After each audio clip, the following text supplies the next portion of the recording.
So hey guys, welcome back to another video of stellar transformation and I hope कि तुम लोग बहुत ही ज्यादा अच्छे और मुझसे नहीं कि वीडियो में आगे बढ़ने से पहले कहना चाहूंगी कि अगर तुमने इससे पहले का एपिसोड अभी तक चेकआउट नहीं किया है तो पहले जाओ और जाके उसे देख लो, वरना यहाँ तुम्हें कुछ समझ नहीं आने वाला और जिसका की लिंक तुम्हें पिन कमेंट में मिल जाएगा। और अगर देख लिया है तो बिना किसी देर के आज के इस वीडियो को फटाफट से शुरू करते हैं। सो होमीज, जैसे कि हमने लास्ट एपिसोड में देखा था जहाँ पर किनियो, ब्रदर दुआनमू और यहाँ पर ब्रदर जोशियान ये तीनों ही मिलकर अंडरग्राउंड पैलेस के अंदर पहुंच जाते हैं, जहाँ पर कि इन्हें फैंटम मिरर की तलाश थी, लेकिन तीनों ही यहाँ पर एक इल्यूजन में फंस जाते हैं। लेकिन एट द एंड हम देखते हैं कि सभी लोग एक एक करके बाहर आ जाते हैं और फिर हमें पता चलता है कि यहाँ पर ब्रदर दुआनमू अब गॉड किंग के द्वारा ही चुना जा चुका है और अब तो वो एक गॉड किंग भी बन चुका है, साथ ही उसे फैंटम मिरर भी मिल चुका है। जो देखकर सेबल और हाउफी यहाँ पर किनियो से कहने लगते हैं कि भाई अब तो तुम्हारा सेकंड राउंड बहुत ही ज्यादा टफ होने वाला है, क्योंकि न सिर्फ ब्रदर दुआनमू फैंटम मिरर के साथ सेकंड राउंड को जीतने वाला है, बल्कि अब तो वो खुद एक गॉड किंग भी बन चुका है। तो यहाँ पर जो मिस जियांगली है उसके फादर तो इसके लिए इजीली मान जाएंगे, लेकिन हम देखते हैं कि किनियो खुद पर बहुत ही ज्यादा कॉन्फिडेंट फील करता है। और अब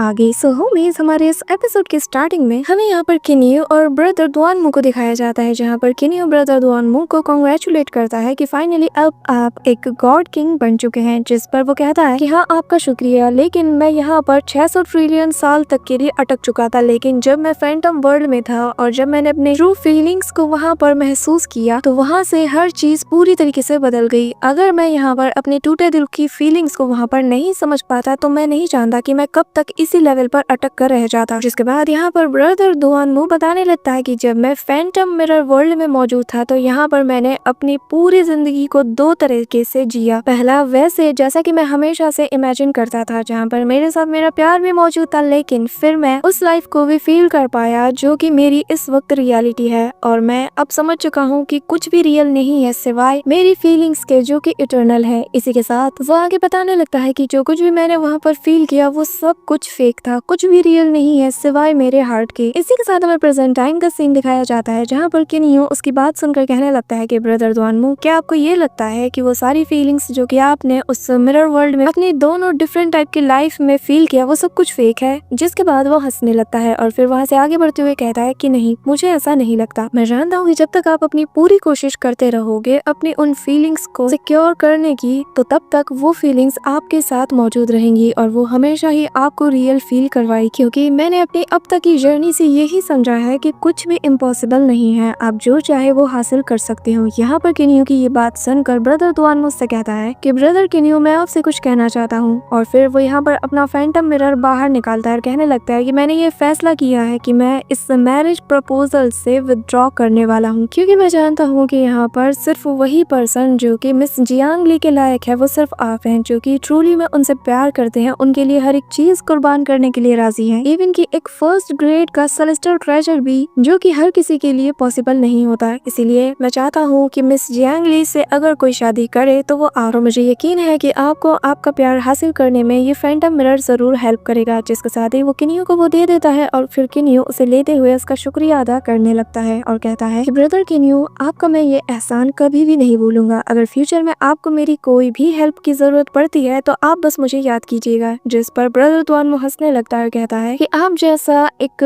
की रिफाइनिंग मास्टर अगर कोई प्रॉमिस करता है तो मुझे यकीन है कि वो इस बात को लेकर सीरियस है, और साथ ही आपका प्रॉमिस एक एक्स्ट्रा ऑर्डिनरी प्रॉमिस होने वाला है। जो कहते साथ ही वो यहाँ से जाने लगता है और कहता है कि मुझे उम्मीद है कि आप ही जीतोगे। इसी दौरान सीन शिफ्ट होता है और हमें ब्रदर जोशियान के फादर को दिखाया जाता है, जहाँ पर वो उसके सामने मौजूद था और वो बहुत ही ज्यादा गुस्से में था। और फिर वो जोशियान से कहता है कि अच्छा, वो फैंटम मिरर उस दुआनमू को मिल चुका है, साथ ही तो उस दुआनमू के बच्चे ने उस फैंटम मिरर को किनियो को दे दिया है, जिसका मतलब तो ये है कि सेकेंड राउंड इजीली यहाँ पर किनियो जीत जाएगा। और अब क्योंकि ब्रदर दुआनमू एक गॉड किंग बन चुका है तो यहाँ पर वो उस पर इल्जाम भी नहीं लगा सकते कि किनियो ने उसे फोर्स किया है या उससे ये ट्रेजर चुरा लिया है, क्योंकि ब्रदर दुआनमू इजीली यहाँ पर किनियो के लिए आकर गवाही दे देगा, जिसका मतलब ये कि जोशियान के लिए पत्ता यहीं पर कट जाएगा। और वो ये सारी बात यहाँ पर ब्रदर जोशियान को भी बता रहा होता है और कहने लगता है कि सेकंड स्पॉट तुम्हारे लिए बहुत ही ज्यादा मुश्किल है, अगर मैं एम्परर से भी बात करूँ तो भी इसका कोई फायदा नहीं होने वाला। जिसके बाद वो अपनी जगह से खड़ा हो जाता है, जोशियान से कहने लगता है कि एक बात बताओ, क्या तुम्हें वो 9 फीनिक्स क्राउन मिला? जिस पर वो बताने लगता है कि मैंने हमारे कुछ सर्वेंट्स को लोअर रियलम में सेंड किया है और उसकी तलाश करने को कहा है। अगर वो मिल जाता है तो ये हमारे लिए बहुत बड़ी बात होगी, लेकिन अब तक उसका कोई भी नामो निशान नहीं मिला। लेकिन मुझे यकीन है कि अगर ये मिल भी जाता है तो इसे पूरी तरीके से तैयार करने में हमें 10 साल लग जाएंगे। जो सुनकर यहाँ पर उसका अंकल बताता है कि अगर ऐसी बात है और अगर तुम इतने ज्यादा कंसर्न हो तो फिर ठीक है, मैं यहाँ पर एम्परर से बात करने की कोशिश करूंगा और तुम बाकी सब मुझ पर छोड़ सकते हो। जो सुनकर वो कहने लगता है कि फादर आपका बहुत शुक्रिया। इसी दौरान यहाँ पर इन लोगों को ये न्यूज भी मिल जाती है कि यहाँ पर ब्रदर दुआनमू ने अपना नाम इस मैरिज प्रपोजल वाली लिस्ट से विथड्रॉ कर लिया है। जो सुनकर जोशियान अपने मन में कहता है कि तो इस दुआनमू के बच्चे ने मेरे लिए मुश्किलें और बढ़ा दी है। अब तो मुझे हर हाल में इस राउंड को जीतना ही होगा, वरना मेरे लिए मुश्किलें और ज्यादा बढ़ जाएंगी। इस दौरान सीन शिफ्ट होता है और हमें किनियो को दिखाया जाता है, जहाँ पर हालांकि उसे वो फैंटम मिरर मिल चुका है, साथ ही वो ये भी जानता है कि सेकंड राउंड वो इजीली जीत सकता है। लेकिन किनियो यहाँ पर वापस से उसी चीज को रिफाइन करने में लग जाता है जो यहाँ पर उसने स्पेशली मिस जियांगली के लिए प्लान करके रखा था, जहाँ पर हम देखते हैं कि वो बहुत से मेटल्स को आपस में मेल्ट करके अपने डिवाइन पावर का यूज करके साथ ही अपने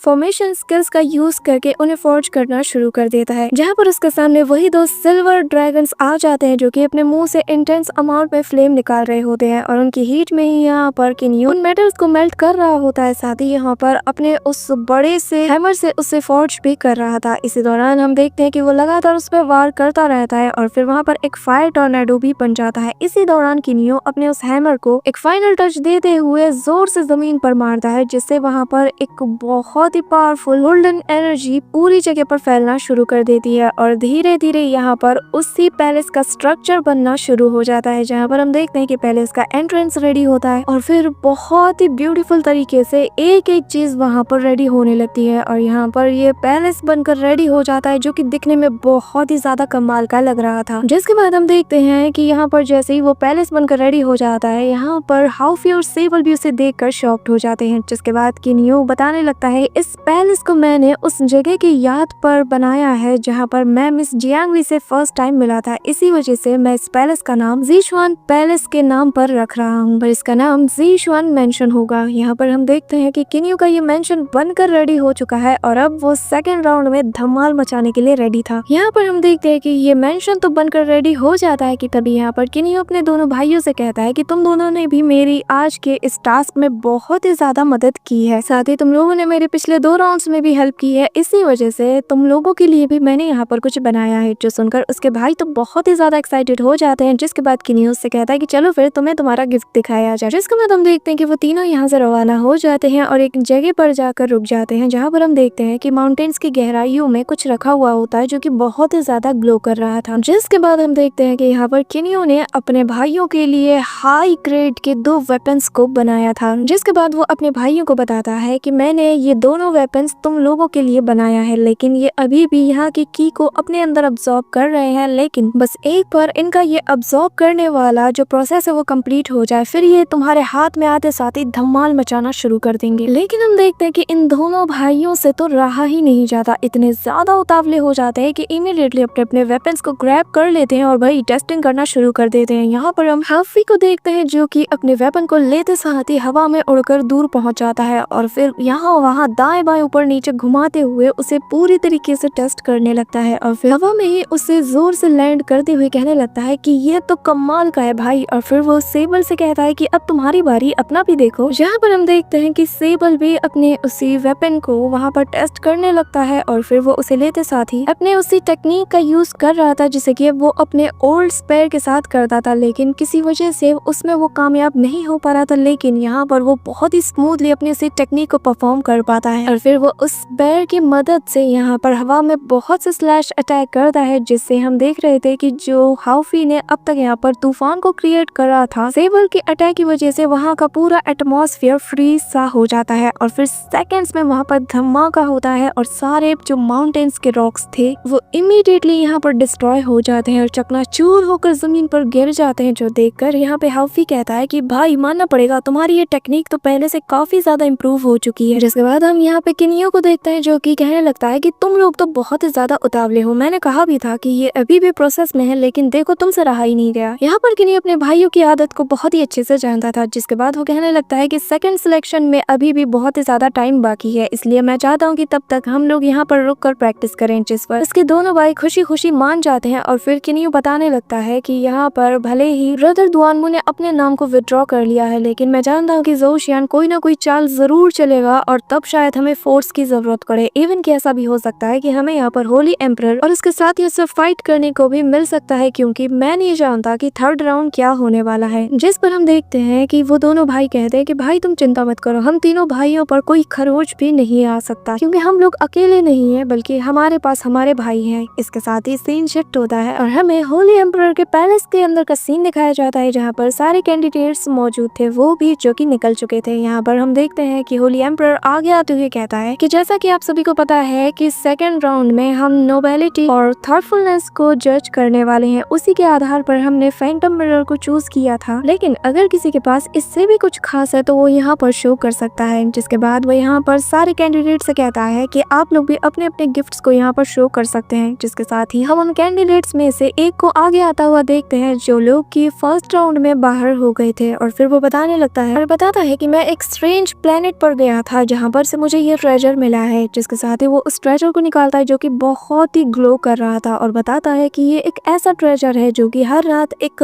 बहुत ही डिफरेंट और ब्राइट कलर की एनर्जी को ग्लो करता है, जो देखकर यहाँ पर एक वॉर गॉड कहने लगती है कि ये तो बहुत ही ज्यादा खूबसूरत है। जिसके बाद हम यहाँ पर दूसरे कैंडिडेट को देखते हैं जहाँ पर वो कहने लगता है कि मैं इस फैंगमिन ट्रेजर को मिस जियांगली के लिए लाया हूँ। जिसके साथ ही जैसे ही वो यहाँ पर उसे शो करता है हम देखते हैं कि उसमें से एक लड़की की स्पिरिट बाहर आती है जो कि यहाँ पर सभी को एंटरटेन करना शुरू कर देती है। इसी दौरान दूसरे लोग भी यहाँ पर आगे आते हैं और अपने अपने जो भी ट्रेजर्स है उन्हें शो करने लगते हैं, लेकिन यहाँ पर किसी को भी कुछ खास पसंद नहीं आता और फिर होली एम्परर कहता है कि ज़ोऊ शियान अब तुम्हारी बारी। यहाँ पर हम देखते हैं कि वो आगे बढ़ते हुए ज़ोऊ शियान अपने मन में कहता है कि चिंता मत करो किनियो, आज तुम यहाँ पर हारने ही वाले हो। और फिर वो यहाँ पर आगे आते हुए उसी फीनिक्स क्राउन को क्रिएट करने लगता है और बताने लगता है कि ये वो फीनिक्स क्राउन है जिसे कि मैंने बहुत ही प्रीशियस मेटल से बनाया है, और जिन मटेरियल्स का मैंने यूज किया वो रेयर होने के साथ ही मैंने उसमें बहुत ही ज्यादा टाइम इन्वेस्ट किया है। मैं यूनिवर्स के कोने कोने में गया और वहां से इन्हें चुन चुन कर लाया हूँ झूठा, और इसके टॉप पर जो जेम्स लगे हुए हैं ना वो बहुत ही रेयर है, इतने रेयर कि ये एक टॉप लेवल के होंगमैंग को भी टक्कर दे सकते हैं। लेकिन मिस जियांगली के लिए ये सब कुछ मेरे आगे कुछ नहीं है और मुझे यकीन है कि मिस जियांगली से शादी करने के बाद मैं अपने हाथों से इसे ही उसे पहनाऊंगा। यहाँ पर ये सुनते साथ ही तो भाई मिस जियांगली की मदर बहुत ही ज्यादा खुश हो जाती है और कहने लगती है कि हाँ हाँ तुम ही जीतोगे, हमें पता है। लेकिन फिर वो खुद को कंट्रोल करते हुए कहती है कि मेरा मतलब ये कि तुमने बहुत ही ज्यादा एफर्ट किया है। यहाँ पर हम देखते हैं कि फीनिक्स गॉड अपने मन में कहने लगता है कि यहाँ पर उस 9 फीनिक्स क्राउन और उसके जेम्स के बारे में सुनने के बाद तो जितने भी ट्रेजर्स है वो उसके सामने कुछ भी नहीं लगते। मुझे नहीं लगता कि यहाँ पर अब कोई भी जीतने वाला है। इसी दौरान होली एम्परर किनियो से कहता है कि किनियो अब तुम्हारी बारी। यहाँ पर हम देखते हैं कि किनियो आगे आता है और आते साथ ही यहाँ पर कहने लगता है कि होली एम्परर मैं माफी चाहता हूँ, लेकिन जो मेरा ट्रेजर है वो बहुत ही ज्यादा बड़ा है, इतना बड़ा कि कहते हुए अफसोस हो रहा है कि आपके पैलेस के अंदर वो नहीं आ सकता। यहाँ पर ये सुनते साथ ही होली एम्परर गदगद हो जाते हैं और फिर वो यहाँ पर एक पोर्टल को ओपन करते हुए कहते हैं कि भाई ऐसे ट्रेजर को देखने के लिए हम कोई भी एफर्ट्स करने के लिए तैयार है। और फिर वो वहाँ मौजूद बाकी के जो गॉड्स होते हैं उससे कहता है कि क्या आप लोग भी देखना चाहेंगे, जिस पर हम देखते हैं कि सारे गॉड्स कहते हैं कि ये तो बहुत ही ज्यादा इंटरेस्टिंग होने वाला है। और फिर वो सभी एक एक करके उस पोर्टल के थ्रू एंटर हो जाते हैं। जिसके बाद जैसे ही सारे गॉड्स वहाँ पर एंटर हो जाते हैं तो उनमें से कहता है कि देखने से लगता है कि इसको जिस चीज से बनाया है वो बहुत ही डिवाइन मेटल है, और मैं हैरान हूँ कि आखिर इनके अंदर कितनी तादाद में ट्रेजर्स होंगे। यहाँ पर कोई भी इसके आगे कुछ कह ही नहीं पाता कि तभी ब्लडी क्वीन कहने लगती है कि क्या फायदा इतने बड़े पैलेस का जब मैं यहाँ पर रह ही नहीं सकती। यहाँ पर मिस जियांगली के फादर तो किनियो से बहुत ही ज्यादा इम्प्रेस नजर आ रहे थे और फिर वो कहने लगता है कि किनियो क्या तुम हमें अपने इस मेंशन के बारे में कुछ बताओगे नहीं, जिस पर वो कहता है कि मुझे फॉलो कीजिए। यहाँ पर सभी लोग एंटर हो जाते हैं और हम मास्टर जी को देखते हैं जो कि कहते हैं कि किनियो ने इसे बनाने में वाकई में बहुत ही ज्यादा एफर्ट्स लगाया है। इसी दौरान हम यहाँ पर बाकी के गॉड्स को देखते हैं जो कि यहाँ पर गार्डन के नजारे को देखते हुए कहते हैं कि यहाँ पर बहुत ही पावरफुल स्पिरिचुअल एनर्जी मुझे फील हो रही है, ऐसी रिफ्रेश वाइब यहाँ से आ रही है जो कि मैंने आज तक फील नहीं किया। सच में ये जगह बहुत ही ज्यादा खूबसूरत है। जिस पर हम देखते हैं कि यहाँ जो होली लॉर्ड होते हैं वो कहने लगते हैं कि चिंता मत करो, मुझे यकीन है कि किन्यू ने इससे भी बड़ा सरप्राइज हमारे लिए बचा कर रखा है। इसी दौरान हम यहाँ पर जोशियान के फादर को देखते हैं जो कि इस जगह को देखकर जल भुनकर राख हो रहा था और कहने लगता है अपने मन में कि सिर्फ 10 सालों में ही किन्यू ने न सिर्फ इस जगह को बिल्ड कर डाला बल्कि हमारे पूरे किए कराए को भी उसने इस 10 सालों में मिट्टी में मिलाकर रख दिया। यहाँ पर साफ जाहिर हो रहा था कि ब्रदर जोशियान का जो फादर है वो यहाँ पर बहुत ही ज्यादा गुस्से में नजर आ रहा था। इसी दौरान किन्यू इन सभी को गैदरिंग हॉल पर ले जाता है जो कि बहुत ही ज्यादा खूबसूरत था। जिसके बाद हम देखते हैं कि उस हॉल को देखकर सभी लोग हैरान हो जाते हैं क्योंकि ये बहुत ही ज्यादा रेयर मेटल से बना हुआ था और फिर वहाँ मौजूद गॉड्स कहने लगते हैं कि ये बहुत ही ज्यादा लग्जरियस है। इसी दौरान किन्यू यहाँ पर मिस जियांग ली के ड्रेसिंग रूम में ले जाता है जहाँ पर वो फैंटम मिरर मौजूद था, जिससे देखकर सभी लोग हैरान हो जाते हैं और एक गॉड कहने लगता है कि एक बात बताओ, ये तो स्वॉर्ड्स को रिफाइन करने के लिए यूज होता है, ये बहुत ही ज्यादा रेयर है और तुमने इसे ऐसे ही यूज कर दिया। इवन कि यहाँ पर जो मिस जियांग ली का फादर होता है वो भी हैरान हो जाता है और कहता है कि हाँ, फैंटम स्पिरिट्स बहुत ही ज्यादा रेयर होती हैं और तुमने इसको बस एक ऑर्डिनरी ऑब्जेक्ट के लिए यूज किया। जिस पर किन्यू का ये जवाब बहुत ही ज्यादा खूबसूरत है जहाँ पर वो कहता है कि मैं माफी चाहता हूँ लेकिन मैंने ये सब कुछ मिस जियांग ली को सोच कर बनाया है और मैं ये फैंटम मिरर भी उन्हें ही देना चाहता था। यहाँ पर किन्यू के इस जवाब को सुनकर मिस जियांग ली का फादर कहता है कि सच में तुम्हारे इस जवाब ने मुझे बहुत खुश कर दिया, सच में तुम्हारा ये गिफ्ट वाकई में लाजवाब है। लेकिन हम यहाँ पर मिस जियांग ली की मदर को ज्यादा खुश नहीं पाते। इसी दौरान हमें वापस से रॉयल पैलेस के अंदर का सीन दिखाया जाता है जहाँ पर मिस जियांग ली का फादर कहने लगता है कि तो अब जैसा कि हमने जितने भी यहाँ पर कैंडिडेट्स थे उनमें से 11 गिफ्ट्स को देख लिया है, साथ ही यहाँ मौजूद बाकी के जितने भी गॉड्स थे उन लोगों ने भी। इसी दौरान हम देखते हैं कि मिस जियांग ली की मदर उठती है और हड़बड़ाते हुए आगे आती है और कहने लगती है कि मैं बता देना चाहती हूँ कि यहाँ पर जोशियान का जो गिफ्ट था उसने मुझे बहुत ही ज्यादा अमेज्ड कर दिया है, वाकई में वो बहुत ही ज्यादा लाजवाब है और बहुत ही ज्यादा शानदार, और ये किन्यू के उस मेंशन की तुलना में बहुत ही ज्यादा शानदार है क्योंकि उसका मेंशन तो बस डिवाइन मेटल से बना था और बस ऐसा लग रहा था कि मानो जैसे किन्यू यहाँ पर अपने इसी रिफाइनिंग स्किल्स को शो ऑफ कर रहा हूँ। हाँ, जानते हो तुम्हें भी इस पर बहुत ही ज्यादा गुस्सा आ रहा होगा, लेकिन मैं बता दूं कि यहाँ पर ये जोशियान को इतना ज्यादा फेवर इसलिए कर रही है क्योंकि वो इसके कजन का बेटा है। अब जैसा कि तुम सभी जानते हो कि कजन्स के बच्चे तो भाई सभी के फेवरेट होते हैं, बस वही सो कॉल्ड मेलोड्रामा हमें यहाँ पर स्टेलर ट्रांसफॉर्मेशन में भी दिख रहा है। यहाँ पर बेचारे किन्यू का मुंह इतना सा हो जाता है, उसे समझ ही नहीं आ रहा था कि मैंने इतना कुछ किया, इन्हें वो एफर्ट्स नजर नहीं आ रहे, मैंने यहाँ पर क्या कुछ नहीं किया। स्टिल यहाँ पर हम देखते हैं कि जोशियान भी मनी मन बहुत ही ज्यादा खुश हो रहा था कि तभी हम देखते हैं कि कुछ गॉड्स भी यहाँ पर इसी बात पर कहा सुना कर रहे थे कि तभी यहाँ पर मास्टर जी कहने लगते हैं कि मुझे अफसोस है आपकी आंखों पर कि आपको बस ये एफर्टलेस नजर आ रहा है, आपको ये नजर नहीं आ रहा कि इसमें कितनी ज्यादा मेहनत लगी है और कितने ज्यादा हाई ग्रेड के ट्रेजर। यहाँ पर हम देखते हैं कि वोटिंग स्टार्ट हो जाती है और सभी लोग अपने अपने ट्रेजर्स को आगे कर देते हैं, जिसके साथ ही हम देखते हैं कि मास्टर जी यहाँ पर सबसे पहले अपना वोट किन्यू के हक में डालते हैं, जिसके बाद हम आशुरा बोर्ड को भी देखते हैं जहाँ पर वो किन्यू के हक में अपना वोट डालते हुए कहते हैं कि आखिर मेरे पास चॉइस ही क्या बची है उस मेंशन को देखने के बाद। लेकिन इस दौरान हम देखते हैं कि जोशियान के फेवर में भी 2 गॉड यहाँ पर अपना वोट डालते हैं और वो लोग कहने लगते हैं कि हम लोग नोबेलिटी को ज्यादा फेवर करते हैं, इसी वजह से हम जोशियान को वोट कर रहे हैं, वही खून खानदान लैपलाइटी सी। लेकिन हम यहाँ पर देखते हैं कि जो ब्लडी क्वीन होती है वो कहने लगती है कि कितना ज्यादा शर्मनाक है कि यहाँ पर इतने एफर्ट्स लगाने के बाद भी बस कोई नोबेलिटी के नाम पर यहाँ पर आगे बढ़ रहा है। और फिर हम देखते हैं कि ब्लडी क्वीन कहने लगती है कि ब्रदर किन्यू मैं तुम्हें सपोर्ट करती हूँ। तभी हम देखते हैं कि उसके साथ में बैठी दूसरी वॉर गॉड कहने लगते हैं कि लेकिन मैं यहाँ पर जोशियान को फेवर करती हूँ, जो सुनकर वो भी हैरान हो जाती है लेकिन वो कुछ नहीं कहती। यहाँ पर हम फिनिक्स गॉड को देखते हैं जहाँ पर वो कहने लगता है कि मैं मेरे बेटे को सपोर्ट करूंगा, फिर मैं जानता हूँ कि उसने जो कुछ भी किया है वो पूरे दिल से किया है। और ऐसे ही हम देखते हैं कि यहाँ पर फिनिक्स गॉड अपने बेटे के उस फिनिक्स स्पिरिट वाले ट्रेजर को वोट करता है। इसी दौरान हम होली लॉर्ड को देखते हैं जहाँ पर वो किन्यू के फेवर में अपना वोट डालता है, लेकिन वही दूसरी तरफ हम जोशियान के फादर को देखते हैं जो कि जोशियान को वोट देते हुए कहता है कि मेरे बेटे ने इसके लिए बहुत ही ज्यादा मेहनत की है। यहाँ पर हम देखते हैं कि जो मिस जियांग ली का फादर होता है उसे बहुत ही ज्यादा गुस्सा आ रहा होता है। वो जानता है कि अगर उसने अभी कोई फैसला नहीं किया तो सारे लोग उस नोबेलिटी के नाम पर ही यहाँ पर जोशियान को वोट दे देंगे। इसी वजह से वो खड़ा हो जाता है और कहने लगता है कि किन्यू ने जो मेंशन को क्रिएट किया है और उसके अंदर जो फैंटम मिरर को जिस इंटेंशन के साथ प्लेस किया है उसने मेरा दिल जीत लिया, इसी वजह से मैं इस चीज को नकार नहीं सकता और मैं अपना वोट किन्यू को देता हूँ। यहाँ पर ये नजारा देखकर मास्टर जी अपने मन में कहता है कि फाइनली यहाँ पर होली एम्परर ने भी अपना वोट किन्यू को दे दिया है और अब किन्यू के पास 5 वोट हो चुके हैं और अब बस 3 ही लोग हैं जिन्होंने वोट नहीं डाले। लेकिन लेकिन इसी दौरान एक और गॉड यहाँ पर जोशियान के हक में वोट डाल देता है और फिर हमें पता चलता है कि असल में यहाँ पर मिस जियांगली की मदर ने उसे फोर्स किया था, क्योंकि वो लोग एक ही फैमिली से बिलोंग करते हैं। तो उसने कहा था कि मैं जैसा चाहती हूँ तुम वैसा करो, इससे हमारे डिवाइन रियलम में जो हमारी इस वक्त स्टेट है वो बहुत ही ज्यादा स्ट्रॉन्ग बन जाएगी अगर जियांगली की शादी जोशियान से होती है। तो इसी दौरान हम देखते हैं कि जो बचे हुए दो गॉड्स थे वो भी यहाँ पर जोशियान के फेवर में ही वोट डाल देते हैं, क्योंकि यहाँ पर जोशियान के फादर ने उन्हें फोर्स किया था, जिस वजह से हम देखते हैं कि यहाँ पर जोशियान सेकंड राउंड को जीत जाता है। और यहाँ पर किनियो को बहुत ही ज्यादा गुस्सा आता है। फिर वो कहने लगता है कि मैं यहाँ मौजूद सारे गॉड से एक सवाल करना चाहता हूँ जिसका जवाब मुझे नहीं चाहिए, बस इतना बताइए कि क्या आपने जो वोट किया है वो आपने फेयर माइंड से किया है। जिस पर सारे गॉड्स का मुंह बंद हो जाता है, क्योंकि एक गॉड बनने के बाद भी इन लोगों ने वही इंसानों वाली नीच हरकत की है। इसी दौरान हम देखते हैं कि जोशियान का फादर गुस्से में कहता है कि तुम्हारी हिम्मत कैसे हुई ऐसा कहने की। कि तभी किनियो आगे आता है, कहने लगता है कि अगर थर्ड राउंड ब्रदर जोशियान और मुझ में कोई एक जीतता है तो उसे कैसे जज किया जाएगा। जिस पर होली एम्परर बताता है कि जो भी ज्यादा स्पॉट जीतेगा वही मेरा सन इन लॉ बनेगा। ये सुनने के बाद किनियो वहाँ से जाने लगता है और यहाँ पर जोशियान उसे मॉक करते हुए कहता है कि क्या हुआ, तुम्हें डर लग रहा है, तुम्हारे पास तो कुछ गॉड्स के फेवर्स भी हैं। लेकिन किनियो अपने मन में कहता है कि बस तुम मेरा इंतजार करना, मैं थर्ड राउंड को इतना ज्यादा